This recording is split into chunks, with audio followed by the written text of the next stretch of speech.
Angela Loeb, who is our esteemed speaker waiting in the wings. She was a member of our board of directors for many years, and we still have not gotten over the loss.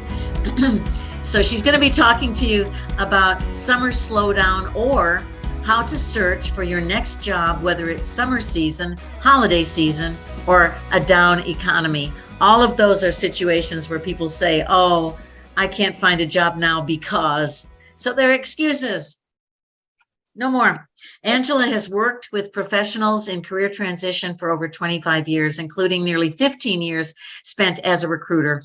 In addition to providing resume writing and career advising services, she's an instructor for the Center for Professional Education at the University of Texas and a co-founder of peopleshowcase.com and Career Development Network. She has also written 3 books, published over 500 articles, produced over 100 podcasts about career, job search, and personal development. Find free resources and get more information about her services at InSync Resources. I'm sure there was a link for that in your newsletter, and I'm sure she's going to put her contact information in her PowerPoint presentation as well. We've already asked her to wait a very long time. No more of that. Let's give a warm welcome to Angela Loeb. Thank you. Appreciate it. Can you all hear me okay? See me Yes. okay? Yeah. It's been a long time since I listened in or paid attention to your orientation, Kathy. Wow. The organization has changed a lot. I was on the board during the 10th year anniversary. Remember the big gala we had for the 10th year anniversary? We remember gala. Yes. So those were the days, my friend. Yeah. So wow. We've grown up quite a lot here at Launchpad Job Club. Yes, we have. Oh, yeah. Well, Shannon asked me to speak about the summer slowdown. She said, August 18th is deep, late into the summer. And of course, the kids are going back to school and everybody's kind of getting in their last minute vacation. We've got Labor Day around the corner, but still technically it's sort of summer. And so I thought, well, let's just make this more encompassing and more evergreen and talk about the things that you need to know no matter what the circumstances are. It could be the holiday season. It could be a down economy. It doesn't matter. It's just, these are the things you need to know. And at the end, I'm going to just basically want to leave you with 2 golden nuggets, 2 main takeaways. Okay. In between now and then, I'm going to give you just a bunch of stuff that's just insights to, the job search and the hiring process and what's going on. And I don't know, maybe many of you have experiences with hiring people, and maybe some of you even have been in the recruitment role, like you've actually been a recruiter or in the human resource function doing some recruitment. So some of the things I'm going to say to you, I think will probably be familiar if you have experiences from that kind of inside perspective. But whether you have done it or haven't done it, I think what I want to do is just kind of drive home what's most important. And it's funny, Kathy, when you said my little bio says 25 plus years experience, it's kind of closer to 30. I don't know if I really own that yet, but yeah, so it's 3 decades of working with people in career transition. And before I was even a recruiter, I worked in a vocational school, helping people try to figure out, do they want to sign up for beauty college and get a license in cosmetology? And because that was my mother and her background, and she was a teacher at the school. So yeah, you can get a job through family members, including your mom, which I did.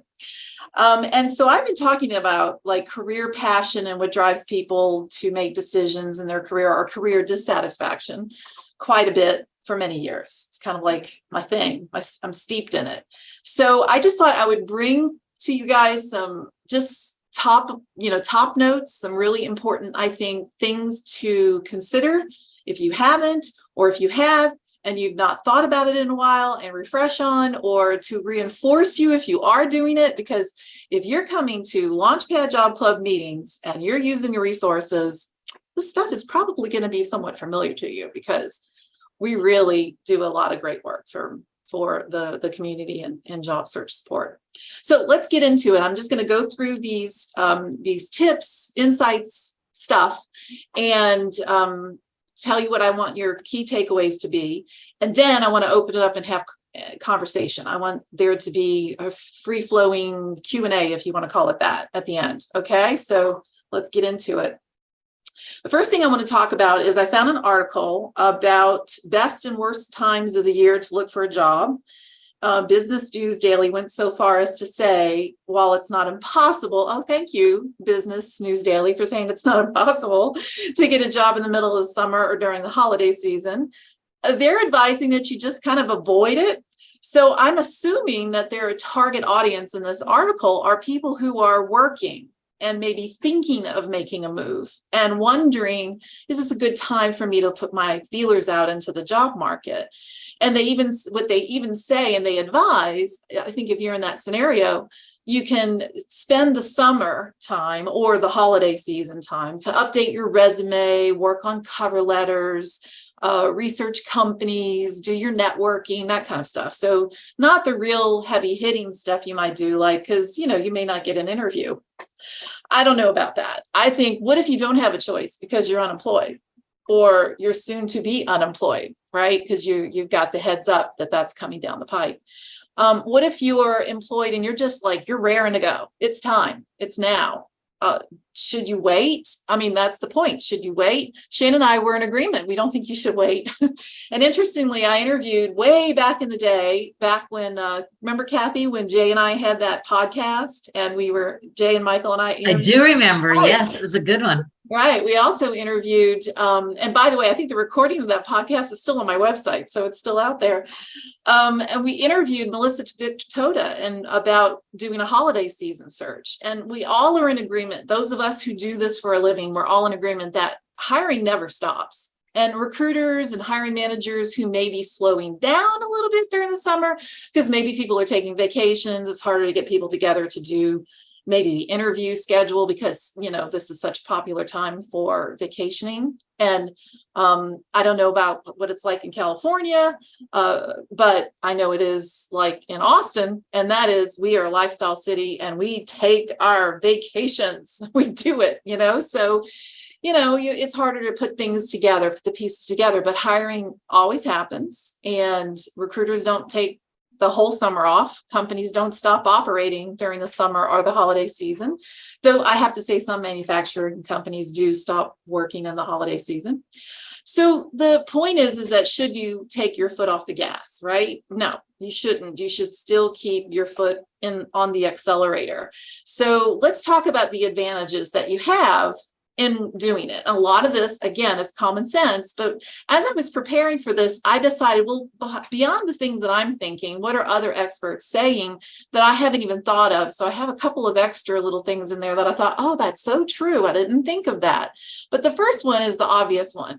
When less people are submitting their resumes and you submit your resume, you'll stand out more. So you'll get a leg up, so to speak, in standing out with your job search, with those candidates that are not actually applying and reaching out. You will stand out. So it gives you an advantage. Another advantage is that hiring managers may actually be more flexible to meet with you versus what you think. Because what if they have to deal with year-end projects?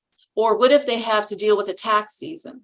So we're sitting here thinking a tax season situation might be during a peak season of hiring, but hey, for some organizations, that's actually not the best time for interviewing process. Maybe the summer season is a little bit lighter in the workload. Now, of course, there's exceptions to this depending on the industry. What if your industry is tourism or hospitality, and people are vacationing and taking advantage of your industry? So it really does depend on the industry, but that was a thought and consideration that, hey, it could be an advantage. So lean into it. Another one is that you yourself, if you're employed, may be able to take or ask your manager for time off for interviewing more easily, because it's a time of year and you don't have to say anything. You don't have to necessarily lie. Oh, my grandmother died and I have to go to a funeral. And your grandmother really didn't die and you're not really going to a funeral, but you don't want to let it be known that you're interviewing. So it's a good excuse time of the year when people are taking vacations. Well, it could be assumed that that's what you're doing too. So you can arrange that. It was an interesting one I hadn't thought of. Another one is the networking availability of people. If it's true that people are kind of like, maybe not as work heavy, maybe they'd be more willing to meet with you. So if you look at it from a professional networking standpoint, and you're talking to people in the business, in the industry that you're in, they may actually be, like the excuse of let's get out of the office and go talk because business is down, and I can, use this excuse to actually see if I can drum up business and professionally network. And so you might actually get more meetings that way. On the social side, maybe you have more social activities. I definitely know this is the case during the holiday season. And that's one of the big advantages you have in the holiday season: more holiday parties, more social occasions. People are more, lots of, jolliness and getting together and so forth. So you can definitely lean into that. And I think it's great when you're in the social scenario. Most of my clients actually benefit more from networking with their social side than they do in their professional side. Actually, they get more leads and opportunities, ironically, from that side versus their professional connections. And so here's the thing. What if you're in a social situation? Well, you can just slip that in very quietly or quickly. Hey, let me put my job search hat on for just a minute, if you don't mind. I was thinking maybe you might have a connection, blah, blah, blah. Or if they're asking you, how are you doing? Well, they just open the door for you to walk in and actually say those things. So you can mention that, and then you can take the job search hat off and then go back into your social mode again. So it's a really great taking the opportunity for that. I think is important. This is another thing that I had not thought about, but is so true. If you're looking for a senior level position, sometimes there's an uptick in openings for senior level positions during the summer season. And sometimes you'll see this during the holidays too, because what is happening is people will leave after their quarterly payout. And of course, when it comes to the summer, if someone has a family and they have kids, they may wait to vacate their position and move to another city or whatever during the summer, because that's easier on the family to relocate during the summer and then before the kids go back to school or whatever. So you might find senior level positions kind of opening up depending on this sort of thing, at least especially during the summer. So that's another, consideration from a point of view of why is it advantageous? Don't miss out on the fact that, hey, you might be able to take advantage of these things. So the next thing is that a lot of people tell me is this idea that there's no postings. I don't see any postings. I heard a client tell me this recently, because we have seen a little bit of a dip in the economy, right? I mean, we were doing really well, and then all of a sudden, boom. And as far as Texas goes, I mean, the unemployment rate is still pretty good. I mean, it's still at full employment, is what the economists consider full employment is 3 to 4%. And we're right around that 4% as far as Texas goes. But as far as how it's going across the country, we're actually not doing as great. I mean, we're not doing as bad as, say, Nevada, but we're still, but it's still not bad. I mean, the Great Recession, we were seeing 8% unemployment and so forth. And we're not that bad. So maybe not see as many positions posted. And this could be the case that it's because the summer season. It could be that. It could be that very thing. Or it could be that it's a down economy or a slight blip in the economy, or there's a lack of confidence that employers might have, and they're holding out and wanting to see how it shakes out, or they want to get ramped back up after the Labor Day. And a lot of people that I know, especially that are small business owners, are kind of sensing that. They're thinking and feeling that maybe is going to be a shift during the fall. So those are considerations. What do you do if there's less job postings? Well, I think the answer to this is the creative job search. You have to do a creative job search instead of a traditional job search or what you think normally is. If there are not enough postings, then don't worry about the postings and get creative. But before I get into detail about what I mean by the creative job search, and I know, Kathy, you probably know this. Catherine, if she's still with us, she knows this. I'm going to be referencing Richard Bowles, What Color is Your Parachute? And that's what he called it, the creative job search. But before I get into detail about that, I just want to mention something, a kind of a breakdown of the 4 major search methods that the clients that I work with usually use. Now, there are a lot of different search methods. Kathy mentioned during the new member orientation, the idea of walking in to a company, and just dropping by. Well, we don't do that anymore, right? It's so much is online. So what I find, and I think too, is that some of the methods out there just don't work for all of us. And like, for instance, my father was a welder and pipe fitter. He was in the union. So the one and only way he ever got a job was through the union. And that's the only way he could get a job, because that was the union rule. So he was pretty much, boxed in by that one thing. But most of the clients I work with are not dealing with a labor union situation, and they have a little bit more flexibility. They may not be able to use all 10 or 14 methods that Richard Bowles used to talk about in his book, but there are 4 that most of my clients do use, and 3 for sure that all of my clients can use. And so I'm going to walk you through real quick, and I'm going to mention to you what this delineation of reactive versus proactive method is. So the reactive methods are the main ones that you think of that come to mind, which is the advertised job openings. When you see something advertised, whether it's on the company's website, whether it's on a job board, whatever, the point is it's advertised. An organization has identified a need, and they have put a posting together, and they've decided to advertise that they have this opening, and they're opening it up for applicants to apply, period. So you, as the job seeker, when you're applying to something like that, you're in a reactive mode. You're reacting to something that's been advertised. It is something you should do, but keep in mind that according to the research, it's actually the least effective. It's great for companies to do the hiring, but it's the least effective from a perspective of time and energy and all that to the job seeker, because the job seeker is really putting their self out there into this huge hiring funnel to try to get down from 200 applicants to so many candidates being really phone screened to so many candidates getting into the rounds of interviewing to one position being filled. So it's this big funnel that you enter into the top, and then competition until there's one position. So it's a numbers game. So it tends to be the most common and the easiest to do, but it's actually the least return on investment of your energy and your effective effort. Nevertheless, it is reactive because there is something that you're reacting to. When you're working with third-party recruiters and staffing firms, which is what I was doing for like 15 years and earlier in my career, I stopped doing that full time back in the Great Recession, back in 2009. I still kind of keep my foot in the door to, with working with some other organizations. I have friends that call me that say, you write great job postings. Could you write this job posting for me? That kind of stuff. So I don't do full cycle recruiting anymore, but I do know some people who do this and keep in touch. And sometimes I do little, projects for them. But that's what I did for a long time. And when a third party recruiter or a staffing firm, anybody like that or an internal recruiter, it doesn't matter.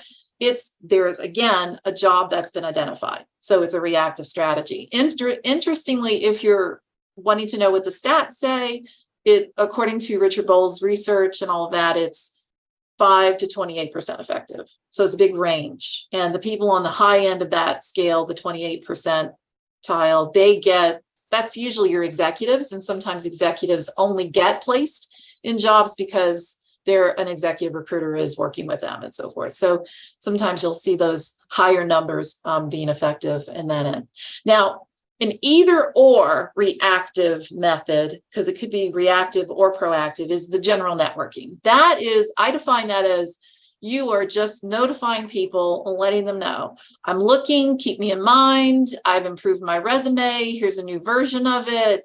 You're at the mailbox, checking your mail, talking to your neighbor, they're asking how you're doing, you telling them about your jobs. That's general networking, just generally keeping people informed and asking them to keep their eyes open for you. That's general networking. They could present an opportunity that they know about or send you on your way to talk to someone who has identified a role that is needing to be filled and therefore would be reactive. Or they may just hook you up and connect you with someone that may be interested in someone with your skill set.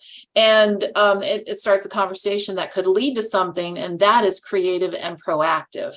So let me talk about the fourth and final method, which is, oh, by the way, general networking, according to the stats, is 33% effective. So 33 out of 100 people who just generally network, who just send resumes out to people and talk generally, get hired, which is pretty good. The creative method, which I'm going to talk about a little bit more in depth in a minute, is there isn't necessarily something posted, but you have identified where it is that you would really like to work.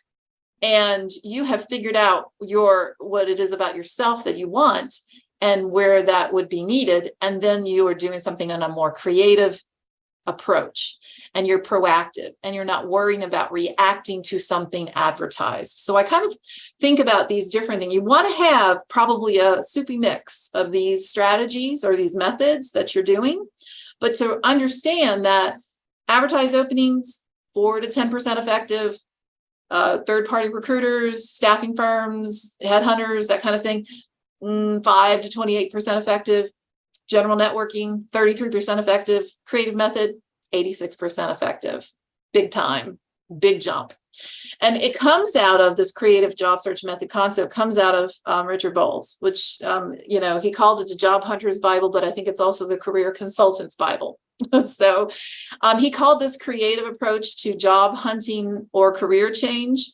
And the stat that he cited came from an article way back in the day on jobdig.com, which I don't even think jobdig.com is around anymore, but I still have a copy of the article in file, and it's called The 14 Ways to Look for a Job. And in another article that he wrote on his site that he originally had, he's passed away, may he rest in peace. He was so awesome. He would say this was how it works in his article, What is the Parachute Approach? Because sometimes he called it that. He called it the parachute way versus the traditional way. So you begin with yourself instead of the job market. So you're kind of reverse engineering this, okay? You figure out who you are, what you most love to do. And some people, when they hear this, they just want to roll their eyes. Oh my gosh, someone else telling me to follow my bliss and everything will fall into place. No, I'm not saying that at all. He wasn't saying that at all. But we do know, and I was a recruiter for a long time, and I saw it day after day after day, all the time. And I still to this day do with everyone I work with. When I understand that if you have any dissatisfaction, it's going to show up in the interview process. If you have joy, enthusiasm, excitement for what you're doing, it's going to show up in the interview process. If you're highly engaged in your work, you're going to want to stay. So what sells better in an interview process? You being excited about what you're doing. You can be good at things and not like doing them. Okay. I know I have a list of those things, but what is it that you're good at doing that you like to do, that you want to keep doing, and understanding where does that fit into the market? And that's what he's talking about, so that you kind of align yourself to something. It's almost like getting on the same radio frequency or the same bandwidth with them. So you decide who in the market has what I want to offer. And you don't wait until they announce a vacancy. Now, it's interesting because we're giving credit to Richard Bowles, but I read a book that people kept telling me, you need to read this book, Angela. You're going to love it. And the funny thing is in college, I worked in a bookstore and I used to sell the book when I was in the bookstore at college back in the 80s. Really dating myself now. And I was like, finally got around to reading the book. I think it was 2012 or 2011 or something like that when I finally read the book. Think and Grow Rich by Napoleon Hill. In the book, he talks about a woman who was helping her son, who was a recent graduate from college, who was struggling with his job search. And they did a letter campaign where they reached out to companies versus actually looking at the classified ads. And he said that they together, his mom and he, put together a brief about himself, which of course, in the 30s, did they call it a resume? I don't know. But nowadays, we call that a resume. So it's interesting that we credit Richard Bowles here, but it is older than that. You know, that book was written in 1937. So it's not new. Okay.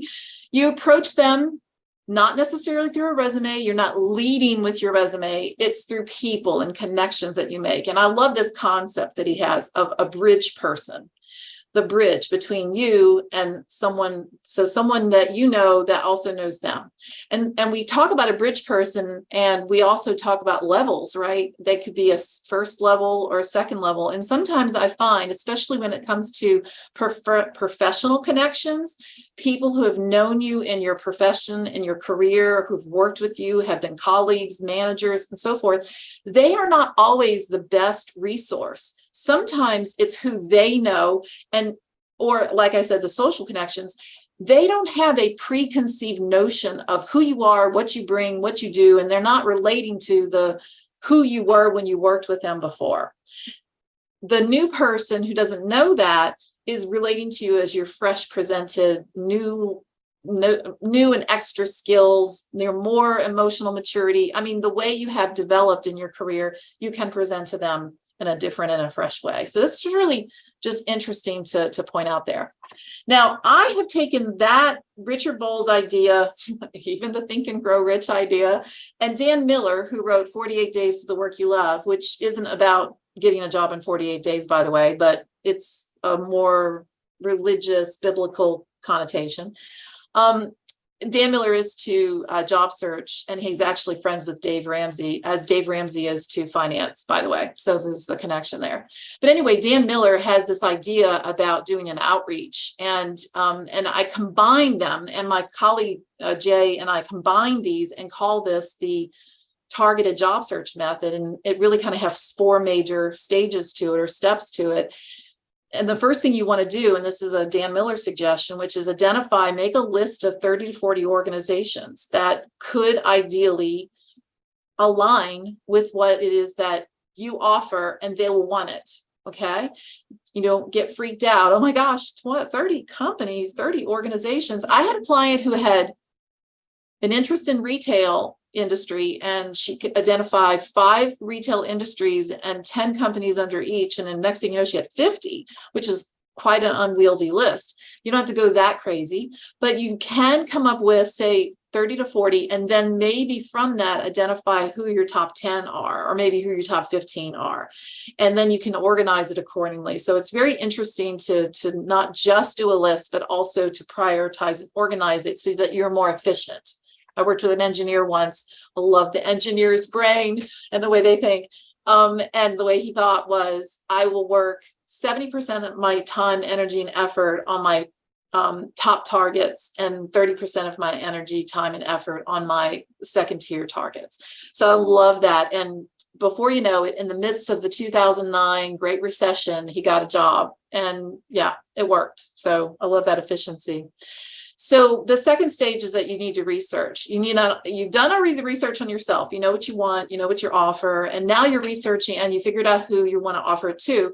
But the research that you're doing now is, and these stages kind of bleed over into each other.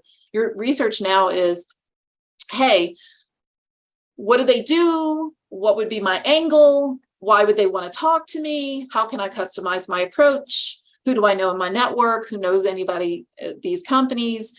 You start coming up with your plan of approach. You might also start rearranging your list. You might start thinking, that company is probably not going to need to be on my list because look what I'm reading in the Austin Business Journal or in the business news about them. Or, wow, here's one that I hadn't thought of. Or here's one a friend told me about that I didn't know about. And so you end up through the research building your list, adding to your list. I would definitely recommend doing some sort of a spreadsheet. Networking strategically with your list. This is where Richard Bowles' idea comes in, where you find a bridge person, right? And so when I call it strategic networking versus, say, general networking, where you're just standing at the mailbox talking to your neighbor about your job search, that's general networking. But if you talk to your neighbor and you told them your specific top 10 list, that's strategically networking. You're asking for something very specific. So this to me, when you do this, and this is where Richard Bowles suggests that you do it, it's amazing the activity that you can come out of it, especially if you're pursuing multiple organizations and not one at a time, and not putting your eggs in one basket and having, deep disappointment when nothing is coming from it. So you're continuously active. You're continuously being creative. Now, the fourth step is I'm taking this from Dan Miller, because Dan Miller has what he calls his 48 days strategy, and the strategy is this outreach thing. He suggests, yes, you come up with 30, 40 companies, and then he has this direct, specific approach that he suggests that you do. So I'm gonna, and this is, by the way, 48 days. I love this little article. It's a very short little article he has on a site called "You're Fired, No Hired," and he really quickly outlines this methodology. But I put it together. My colleague and I had put this together, and we combined it. So going back to this direct outreach line, step 4, if you find yourself in that situation, and maybe you have to skip the bridge person, the networking strategically, because maybe you don't have any connection points. You just cannot find any connection points, and you might just have to skip right over to the step 4. Well, this is what you would do. This is the way you would run that according to what Dan Miller suggests. And we've modified it for the modern era, because when he wrote his book in 2006, we were, using email, but not as heavily as we do now. So in his mind, it was send out probably snail mail letters versus emails. So when you research, guess what you're figuring out? Who has the power to hire me? And how do I contact them? And if it's through a person, great. If it's not through a person, then, I got to come up with an email address, because I'm going to do this direct outreach approach. Dan Miller calls it a 3-step repeating process. I call it a 3-step selling process, because it's just what salespeople know to do. You can't just make an initial connection with a stranger and hope that they'll reach back out to you or reply. You have to be persistent and follow up. So here's what the suggestion is. You do an initial email that you just simply and in a very short email, introduce yourself. You're not doing the long-winded, hey, you guys are awesome, and here's why I think you should hire me, and here's my resume. You're not doing that yet. It's just a quick introduction email. At the end of every correspondence, you always want to, or connection, you want to do some kind of setting up the next one. So at the end of that, you would say, I'll follow up in a few days with more information. And then 3 days later, you will send a second email. And in that email, that's where you have customized your angle, your approach in a not exhaustively long, don't make it pages long email, just a really good, succinct, but yet meaty email that talks about the enthusiasm you have for them and why you're reaching out to them, and then attach your resume to that. And at the end of it, say, if I don't hear from you first, I'll check in with you next week. You might acknowledge they're busy, even if you decide. It depends on you. You say it in your own words. Now, this is where a lot of people fail to do the next thing. In fact, in his article I just mentioned to you, Dan Miller says, make the phone call to follow up. And you should do that 5 to 7 days later, like true to your word.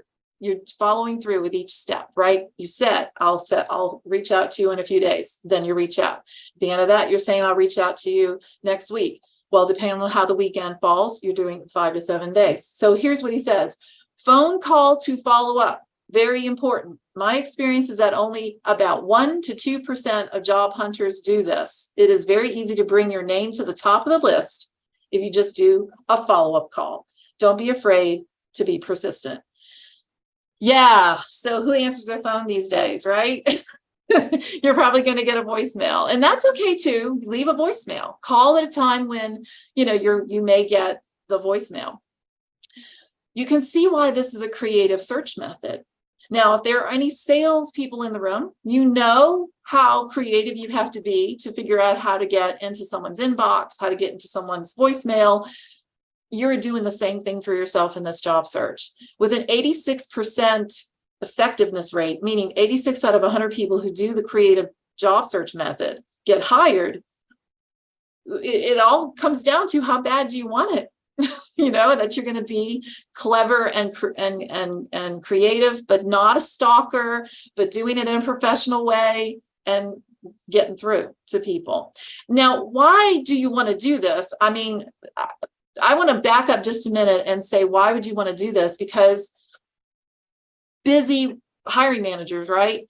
But frankly, and I've just written an article and put it on my website and getting ready to publish it next week on LinkedIn, put it out there to the LinkedIn followers, but it's about the hidden job market.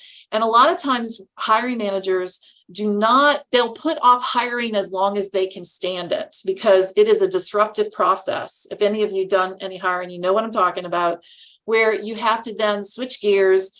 It takes time to identify what you need, make sure the posting is correct, go back and forth if you have HR department helping you, get the posting out, review the resumes they send to you or the top picks that they send to you, arrange the interviews with probably team members that are going to be in the interview process. How many rounds would that go through? Then there's onboarding, then there's training when you pick the candidate. It's a whole big long thing that takes away from the regular day-to-day goals and activities that you have to perform and your team has to perform in your department, okay? If hiring managers really liked hiring, they'd be recruiters, okay? So I think it's funny. We call them hiring managers because they make the hiring decisions, not because they love to hire, okay? If you're getting ahead and you're jumping ahead and you're being proactive, you may come to their attention before they even post anything. And that's ideal, because what if you come in at the time when it's really great for them to hire and they just haven't gotten there yet? They haven't taken that step, that tipping point hasn't been reached yet. They might design that job to be more specifically for you if they like you. And so the idea is, how do you reverse engineer your job? And I've done this. I know it works. I worked with a client once who worked at Motorola. Well, actually the spinoff, he was with Motorola and then spinoff Freescale.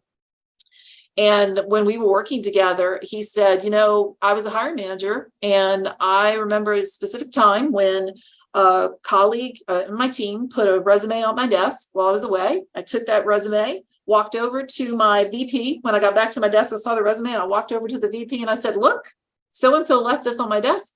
This is just the kind of person we've been talking about we need.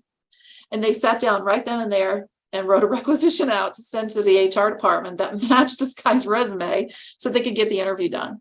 So it happens even in very large companies with bureaucratic, scenarios and processes. So it can happen. All right. So comes down to why and how. Why would you want to do it? And how do you keep your momentum going during a slowdown? Not just the summer, but any slowdown that you're perceiving is happening. How do you keep it? 2 ways, okay? 2 ways. 1, you don't slow down. Just because it's slowing down out there doesn't mean you slow down. You take advantage of it. You lean into it, and stand out. If nothing else, there's no other takeaway. Just note that when you are continuing to press your foot to the pedal, others are taking their foot off the pedal because they're like, oh, this is not the best time to search. You're going to stand out more. So don't slow down and get creative. Okay. Just because you're not seeing a lot of postings doesn't mean they're not hiring. It just means you need to get creative to uncover things in the hidden job market. So I have this Spencer Johnson quote. If the name Spencer Johnson rings a bell, it's because he was the co-author of 1 Minute Manager, a book that came out in the early 80s. And he also wrote Who Moved My Cheese, if you remember that book from 1998, which I adored that book. And he wrote a book called Peaks and Valleys, Making Good and Bad Times Work for You at Work and in Life. And he wrote that in 2009. I love this book. And I know how much we love the quotes at Launchpad Job Club. So I would share a quote. Between peaks, there are always valleys. How do you manage your valley determines how you can reach your next peak. And I think that is so true, because if you're in a valley or you're perceiving there's a valley, it's up to you, taking advantage of that. Okay. There's fertile ground in the valley to do your job search. So that's all I have for you guys today. If you're interested, of course, I'm insyncresources.com is my website. I've got tons of resources there. And if you wanted to get on my calendar, like Kathy mentioned earlier in the orientation today, I definitely enjoy giving, 20, 30 minutes of my time to just see what you need. And then if it makes sense for us to work together, sure. And I'm totally with you, Kathy. Interview different people if you need support in your job search. Shop around. All right. So can I come off the visual here? And then maybe we can, I don't know how much time we have. We can do some questions. We definitely have time. Somebody has asked you in the chat, what was the article that outlined the direct outreach method. And I know you said it's on your InSync resources, but Yeah, there's also an article. if you look at my articles, it's in there. Definitely, I've quoted a couple of times, but basically this is what it is. It's "You're Fired, No Hired" by Dan Miller. That's the name of his article. You're fired, no hired. It's very easy. As a matter of fact, I tell you what, I have the link right here in my notes, and I'll stick it in the chat. Excellent. Yeah, I have not been paying attention to the chat, guys. So if you Fine, there have been comments. Somebody talked about find out one of the things you do in your research is to find out what is the fiscal year of the companies, your top 10 companies or whatever, so that you know. Lots of times there's a bit of a hiring frenzy near the end of a fiscal year. Money has been allocated for hiring full-time employees, and they've been searching through the year or whatever, haven't gotten to it, and they have to hire people at the end of their fiscal year in order not to lose that money. right. So there's that. And another thought that I had too, and again, I just added this to this new article that I've just posted called "The Hidden Job Market." And you know, I worked in the field for a long time. I was part of the hidden job market because I was in staffing. And a lot of times companies will offer these contract temp positions in a down economy because they've not been approved to add full-time benefits, you know, jobs to their roster. But they still need the help. They still need the personnel. So they can get approval to go ahead and bring someone on a contract or a consultant or temp basis to do this professional level work.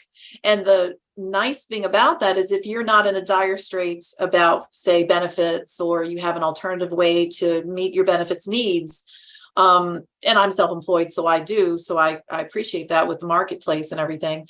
But the deal is if you can do it, this is another way for you to be creative, and you can get your foot in the door, because many times companies you'll get preferential, you know, notice. Even in a government agency, this happens, right? You'll get preferential, you know, notice because you've shown them what you're made of and what you can do. One of my favorite stories, and, you know, when I first got into the field in the early 90s, I really keep dating myself here, but yeah, 1994 is when I joined Manpower in Austin, and it's where I cut my teeth in the staffing industry. And they told us all the time, you know, we offer temporary help opportunities. People can get their foot in the door. They can get hired, opportunities, blah, blah, blah. Well, I had a colleague who had, you know, she was the one who had trained me, and she'd gotten promoted, and she was now over one of their new branches, and she was managing that branch. She called me up one day out of the blue, and she said, "Hey, I got to tell you something, Angela. Listen to this story." And Kimberly proceeded to tell me about how a guy came in who was a vice president level guy. Okay. His wife and he had divorced. She got a job in Austin, and he wanted to follow so he could be near his family and be part of the, you know, custody of the kids. So he had to up and leave his vice president job and come to Austin. And this was like in the mid 90s, right? So he's like, he goes into Manpower and he says, "I'll do anything. Put me in the file room if you have to." And he did. And I'm really sad to say, but back then, file clerks made $6.50 an hour. And that's the job he took, a $6.50 an hour file clerk job. But my colleague, Kimberly, put him in the HR department to do filing. And of course, they loved him. He was so professional. And they're like, "Dude, give us your resume." And so when he did, they're like, "Wow, you've been a vice president," and they knew a story. And the next thing you know, she's telling me this. She says, "And do you know that they've now promoted him? He's a member of the board. He's now on the executive team." So, you know, a lowly file clerk temp job got his foot in the door. So if your circumstances, you can do it. You can pitch yourself as, "Hey, you know, if you can't hire me now, at least try me out, or let's work on a project together and let's do something. And then we'll see where it goes. And if it doesn't go anywhere, that's fine. Then you'll have something you can put on your resume." So if you're unemployed, you can be even more creative with these kinds of things. Yeah, that's great advice. That's really good advice.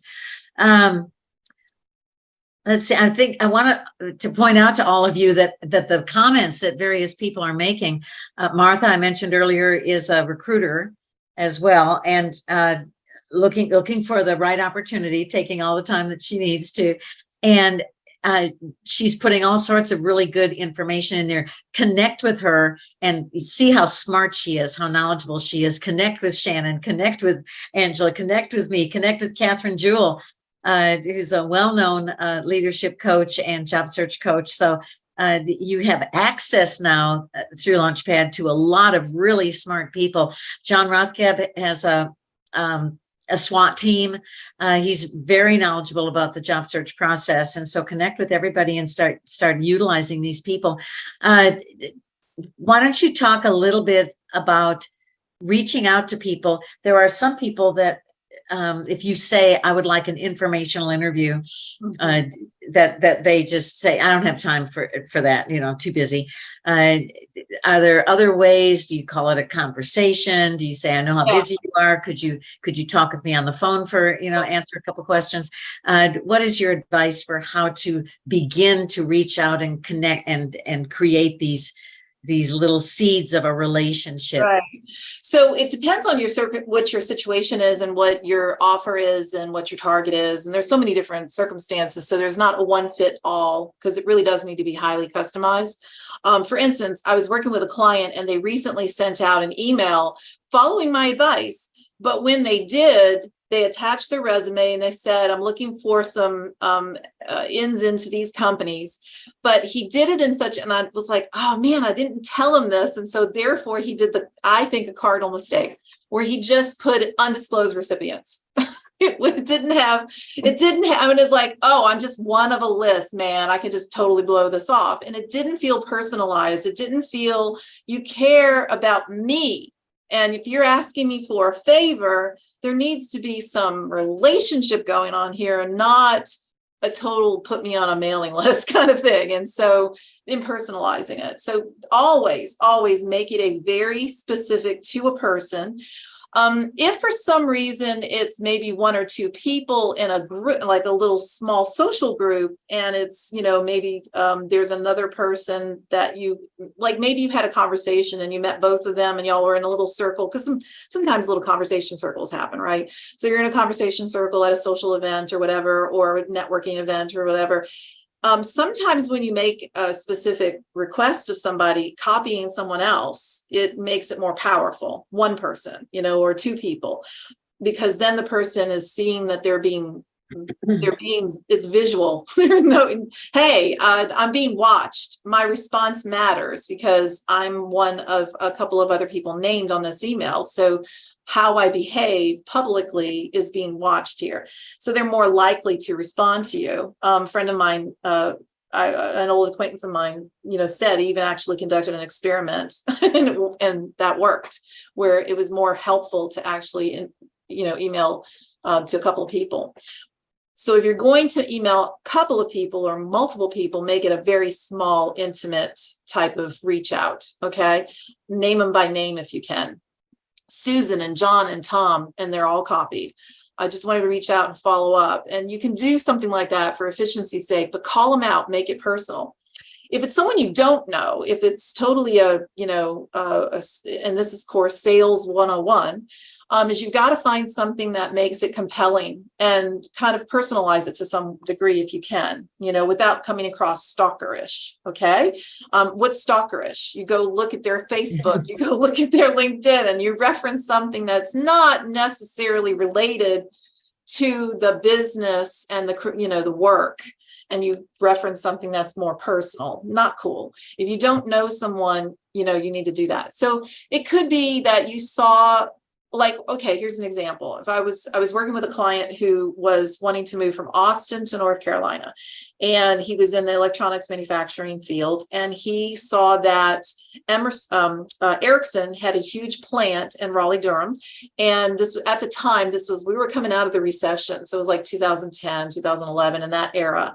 And so he was putting his target list together, and he was excited because Ericsson was one of his top targets. Then we started looking at what was the business journal in that area saying about Ericsson, what was the business paper saying online. We were doing all this online research, news sources, and finding out what the business news was. And we were seeing stories like Ericsson's CEO steps down. Ericsson announces a massive layoff. He's like, oh, maybe this is not a top target after all. And then he did notice another company that he didn't even know was there, which was Cisco Systems. He's like, oh, I didn't even know they were in that area. So he added that to his list. And now, because the articles he was seeing, which was about them getting funding for a special project, when he made an overture to someone, if he didn't know anyone that could introduce him and he directly reached out, then he could say, congratulations. And he could even put a link in the email to the article. I'm reaching out because of this exciting news of, that you got this contract, and I would love to talk with you about how I can help. And then I'll follow up with you in a few days. And then in a few days, more of a cover letter about, looks like you would need these things. And as you can see on my resume, this is what I offer. And then the resume is attached. And, and you're doing the follow-up because you're referencing something that's substantive and real. So maybe they're not put a posting out yet. And you want to jump ahead and make sure that they know you're alive, you're interested, you have enthusiasm for them and why. And it's for those reasons. Does that help? I mean, those are just some examples. I think hardcore examples like that help. We visualize people doing those sorts of things, responding. And part of that is being completely engaged in your target company, in the people that work for your target company, in what's going on in that industry. So you start with a small group of target companies and you just kind of immerse yourself in there. And then it's easy to say, congratulations on your recent acquisition of the ABC company, whatever. So I'll let you get back. So here's some more stuff. I want to show you something real quick. So you just said informational interview. And so I wanted to point out, I just wrote an article about that and last month. And so go check it because it is not the same. It is a different term than what, and I'm citing Richard Bowles again, of all things. It is not, when you say I want an informational interview or I want an informational networking, that is if you are career exploring. And I was on a teleseminar with Richard Bowles before he passed. And the host asked him about this because a lot of people were misusing the terminology. And he was adamant. He's like, no, here's what it is.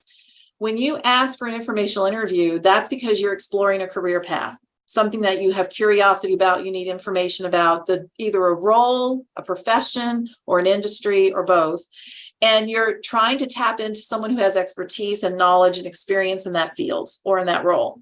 And so when you're reaching out to them, you're asking them for information to help you make a decision about a career path you want to pursue, whether you need to go get a new degree in it, whether you want to get certification, training, experience, or whatever, or if it's right for you. So if someone in that conversation, he says, then changes it into, hey, I really like you. And if you really want to consider some job opportunities at the company where I work, let me know. And so he says that the temptation is that you would just jump and change it all into a job search conversation instead of an informational interview. An informational interview is you haven't made a decision yet. If you're having a job search conversation, then that you have made a decision and you do want a job in that.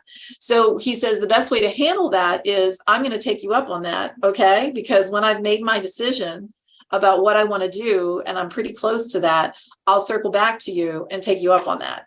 And I would love to have an introduction. So you handle it with finesse and you don't shut it down, but you don't necessarily jump into then having a job search conversation.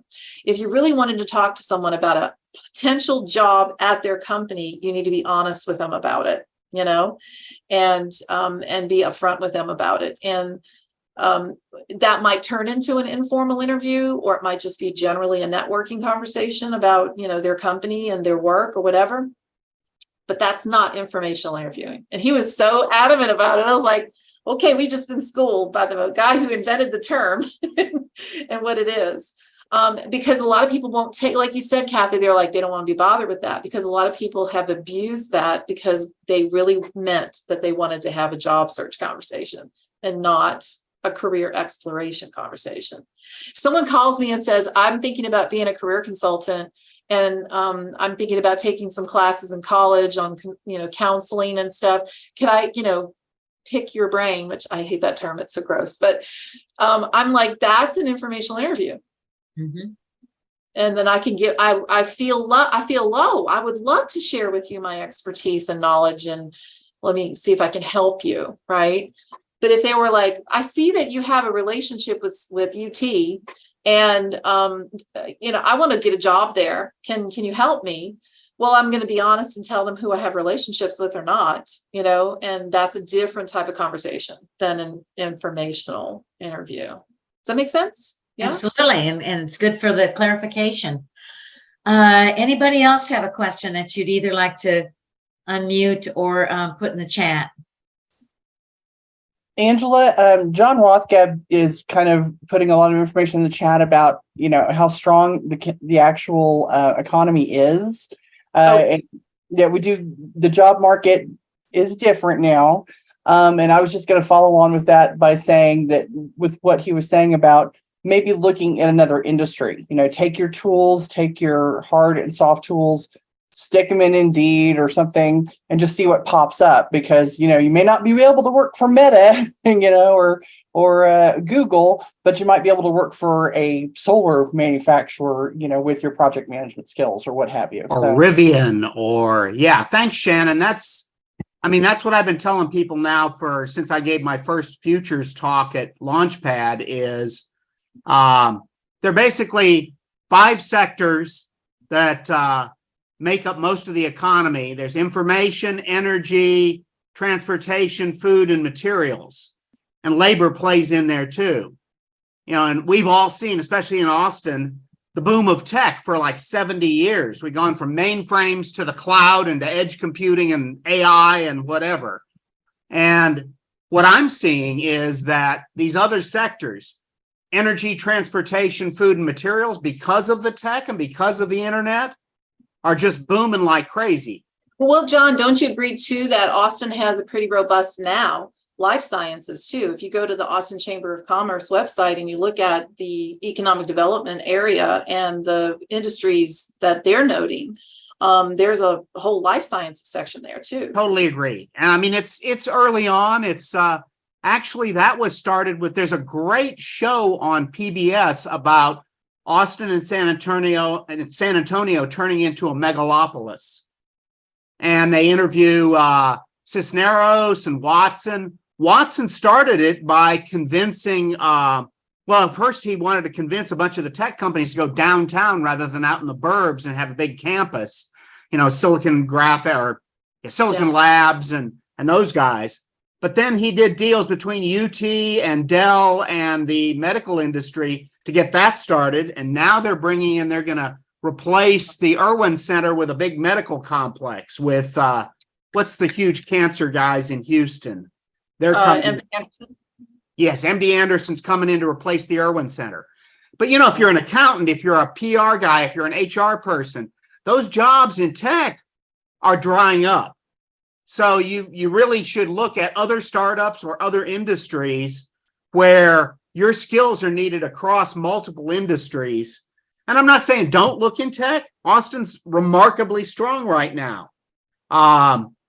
It's kind of out of line with the rest of the country in that. And sure, you're seeing layoffs, but they're still hiring. But you're always seeing layoffs, John. Right. It's always. Right. We're always seeing layoffs, and we're always hiring. Sherry Ransom did a talk to the SHRM chapter, the Austin Human Resource Management Association, years and years ago when I was on the program committee. And she said something that stuck with me and has never left me. I think she said this it might have been at the beginning of the Great Recession in 2009. And she said, she looked around at all these HR professionals in the room. Many of them were, in shock and awe because of their unemployment situation. And she said, you're not looking for all the jobs. So don't freak out by what you're not seeing. You're really just looking for one job for you, just one job. Great And point. and she also said, she said, it sounds morbid, but every day someone dies and leaves a job. Someone retires and leaves a job. Someone moves away from the city and leaves a job. So you're not really having to look, you can really get defeated quickly if you're looking at the news and you're looking at the overview and thinking that is the truth of the situation. The big takeaway that I want you to take away today is creative. Be creative for you. Customize search that looks right for you, not the one that everybody else is doing per se. But I couldn't agree more. And that's my big point of just don't look in tech if your skills are needed. I mean, there are all kinds of companies that are looking for programmers. They're looking for engineers of various sorts to run data centers and this and IT and that sort of thing. And those jobs may not pay the big salaries and have the coffee and the lunch brought in type of perks, but oftentimes they may be a lot more stable long-term jobs with opportunities for, because the industry is growing, with opportunities for advancement. Yeah. So diversify, be creative, tailor your search to your skills and what you want to do and what'll make you happy. Mm-hmm. I couldn't agree more. I talked to, I gave a talk last week for UT and the Center for Professional Education. We did a webinar about, future-proofing your career.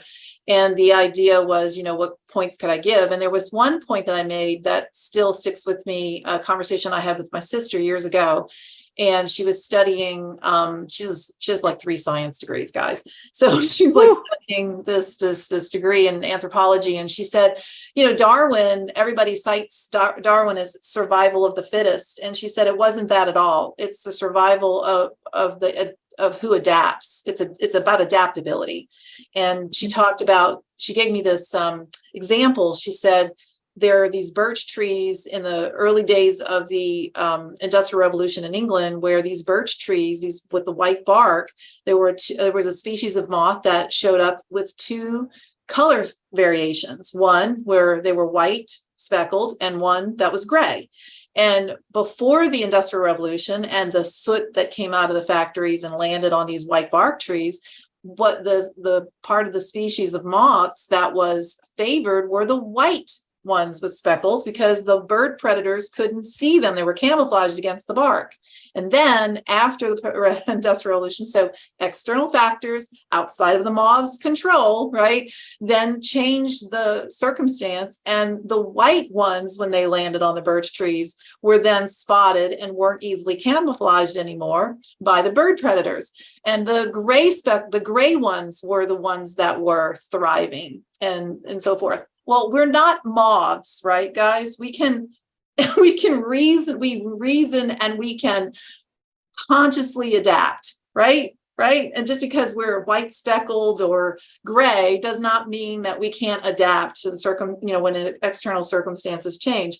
So I really love that example she was giving me about, and it was very self-empowerment, right? And the idea that it's not survival of the fittest. That sounds very much out of your control, but instead it's the adaptive survive and thrive. So hopefully that's a good key takeaway. And again, underlying this whole get creative. Don't just settle for what you think you have to do. Well, and Angela, I apologize. Like Shannon's, I have a little bit of a bugaboo. I've been following the economy now especially since the start of the pandemic, but really since the Great Recession. And we had 2 little dips in 2 quarters that were just under, they had a little slightly negative GDP growth in early 2022. And all these people have been saying, oh, we're heading into a recession. And they keep on now for 5 quarters, they keep on having to say they were wrong. The US, we certainly have areas in the US economy that are dipping because of the Fed changes. But overall, I just have a real problem with folks forecasting a recession because it puts everybody into a negative view. Everybody gets scared and it's kind of self-defeating or self-reinforcing. Yeah. And remarkably, we're actually doing fantastic. And we have so much to do by putting in green energy and storage and building houses. And now with the IRA, all the manufacturing is coming back here. So, if you were building houses, you're probably struggling, but if you can switch to building a mega factory for Rivian or Tesla or solar panels, you're probably doing great. So, I think we need to be a little more positive about this, or at least more realistic, because some industries are struggling, but most have a lot of opportunities. And it requires you to be creative in order to actually show how you're adaptive, because most recruiters, if you're doing it in a traditional way where you're reacting to postings that are identified, there's going to be they have to be ruthless in the way they're trying to screen out candidates. So they're going to go to and pick people who have the same industry or similar industry in the same role, in the same similar role. So if you're trying to shift that and change it in any significant way away from that, that means you need to position yourself not only in a creative way, say on your resume, LinkedIn, that sort of thing, but you don't just rely on that. You actually have to be speaking it, your verbal positioning, and you're talking and networking and getting to people that have power to hire you.